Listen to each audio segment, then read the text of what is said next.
ಆತ್ಮೀಯರೇ, ಶಾಲಾ ಹಂತದ ರಸಪ್ರಶ್ನೆ ಸ್ಪರ್ಧೆಯಲ್ಲಿ ವಿಜೇತರಾದಂತಹ ವಿದ್ಯಾರ್ಥಿಗಳನ್ನು ವಿದ್ಯಾವಾಹಿನಿ ಪೋರ್ಟಲ್ನಲ್ಲಿ ನೋಂದಣಿ ಮಾಡಿದ್ದೇವೆ. ನಂತರ ಬರ್ತಕ್ಕಂಥದ್ದು ಬ್ಲಾಕ್ ಅಥವಾ ತಾಲೂಕು ಮಟ್ಟದ ರಸಪ್ರಶ್ನೆ ಸ್ಪರ್ಧೆ. ಇದು ಆನ್ಲೈನ್ ಮೂಲಕ ನಡೀತದೆ. ಇದರಲ್ಲಿ ವಿದ್ಯಾರ್ಥಿಗಳು ಭಾಗವಹಿಸೋದು ಹೇಗೆ ನೋಡೋಣ. ಮೊದಲಿಗೆ ಮೊಬೈಲ್ನಲ್ಲಿ ಕ್ರೋಮ್ ಬ್ರೌಸರ್ ಓಪನ್ ಮಾಡ್ಕೋಬೇಕು. ಸರ್ಚ್ ಬಾರ್ನಲ್ಲಿ ವಿದ್ಯಾವಾಹಿನಿ ಅಂತ ಟೈಪ್ ಮಾಡ್ಕೋಬೇಕು. ಸರ್ಚ್ ಕೊಡಬೇಕು. ಸರ್ಚ್ ರಿಸಲ್ಟ್ಸ್ vidyavahini.karnataka ಮೊದಲೇ ವೆಬ್ ಲಿಂಕ್ ಕ್ಲಿಕ್ ಮಾಡಬೇಕು. ಬರ್ತಕ್ಕಂಥ ಸ್ಕ್ರೀನ್ನಲ್ಲಿ ಇಂಡಿಯಾ ಕ್ವಿಜ್ ಅಂತ ಐಕಾನ್ ಇದೆ. ಕೆಳಗಡೆ ರಸಪ್ರಶ್ನೆ ಸ್ಪರ್ಧೆ ಇದೆ. ಅಕ್ಷರಗಳ ಮೇಲೆ ಟಚ್ ಮಾಡಬೇಕು. ಮತ್ತೊಂದು ಸಲ ಇಂಡಿಯಾ ಕ್ವಿಜ್ ಐಕಾನ್ ಬರ್ತದೆ. ರಸಪ್ರಶ್ನೆ ಸ್ಪರ್ಧೆ ಅಕ್ಷರಗಳ ಮೇಲೆ ಕ್ಲಿಕ್ ಮಾಡಬೇಕು. ನಂತರ ಬರ್ತಕ್ಕಂಥ ಸ್ಕ್ರೀನ್ನಲ್ಲಿ ರಸಪ್ರಶ್ನೆ ಸ್ಪರ್ಧೆ ಆಪ್ಷನ್ ಟಚ್ ಮಾಡಬೇಕು. ಲಾಗಿನ್ ಕೇಳ್ತದೆ. ಟ್ರಯಲ್ ರೌಂಡ್ ಅಂತ ಇದೆ. ಟ್ರಯಲ್ ರೌಂಡ್ ಕ್ಲೋಸ್ ಆಗಿದೆ. ಡೌನ್ ಏರೋ ಮಾರ್ಕ್ ಕ್ಲಿಕ್ ಮಾಡಬೇಕು.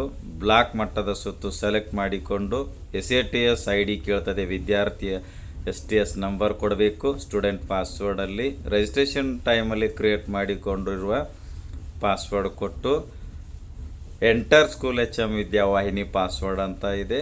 ನಾವು ನಮ್ಮ ಶಾಲೆಯ ವಿದ್ಯಾವಾಹಿನಿ ಒಂದು ಲಾಗಿನ್ಗೆ ಸೆಟ್ ಮಾಡಿಕೊಂಡಿರ್ತಕ್ಕಂತಹ ಪಾಸ್ವರ್ಡ್ ಕೊಟ್ಟು ಸಬ್ಮಿಟ್ ಕೊಡಬೇಕು. ಪಾಸ್ವರ್ಡ್ ಮರ್ತಿದ್ರೆ ಪಾಸ್ವರ್ಡ್ ಮರೆತಿರ ಬಟನ್ ಕ್ಲಿಕ್ ಮಾಡಬೇಕು. ರಿಕವರ್ ಸ್ಟೂಡೆಂಟ್ ಪಾಸ್ವರ್ಡ್ ಸ್ಕ್ರೀನ್ ಬರ್ತದೆ.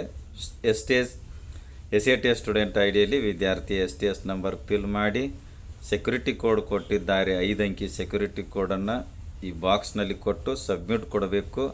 ಆಗ ನಮ್ಮ ಪಾಸ್ವರ್ಡು ಡಿಸ್ಪ್ಲೇ ಆಗ್ತದೆ. ಅದನ್ನು ಹಾಕಿ ಲಾಗಿನ್ ಆಗಬೇಕು. ನಂತರ ನಮಗೆ ಬ್ಲಾಕ್ ಮಟ್ಟದ ಸುತ್ತು ಕ್ವಿಜ್ ಪ್ಲೇ ಇನ್ನೂ ಪ್ರಾರಂಭವಾಗಿಲ್ಲ ಅಂತ ಬರುತ್ತದೆ ನೋಡಿ. 5ರಿಂದ 10ನೇ ತರಗತಿ ವಿದ್ಯಾರ್ಥಿಗಳಿಗೆ ತರಗತಿಗನುಗುಣವಾಗಿ ಬ್ಲಾಕ್ ಮಟ್ಟದ ಕ್ವಿಜ್ ಕಾಂಪಿಟೇಷನಲ್ಲಿ ಭಾಗವಹಿಸ್ತಕ್ಕಂತಹ ಡೇಟ್ಸ್ ಟೈಮ್ ಟೇಬಲ್ ಕೊಟ್ಟಿದ್ದಾರೆ. ಆಯಾ ತರಗತಿಯವರು ತಮಗೆ ಕೊಟ್ಟಿರ್ತಕ್ಕಂತಹ ಡೇಟ್ನಲ್ಲಿ ಶಾಲಾ ಅವಧಿಯಲ್ಲಿ ಬ್ಲಾಕ್ ಲೆವೆಲ್ ಕ್ವಿಜ್ ಕಾಂಪಿಟೇಷನ್ಗೆ ಲಾಗಿನ್ ಆಗಿ ಕ್ವಿಜ್ ಪ್ಲೇ ಅಥವಾ ಈ ರಸಪ್ರಶ್ನೆ ಸ್ಪರ್ಧೆ ಆಟ ಆಡಬಹುದಾಗಿರುತ್ತದೆ.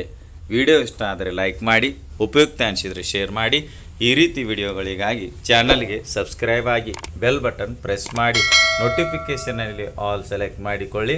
ನಾವು ಮಾಡೋ ವಿಡಿಯೋಗಳ ಅಪ್ಡೇಟ್ಸ್ ಪಡಿತಾ ಇರಿ. Thanks for watching. ಧನ್ಯವಾದಗಳು. ವಂದೇ ಮಾತರಂ.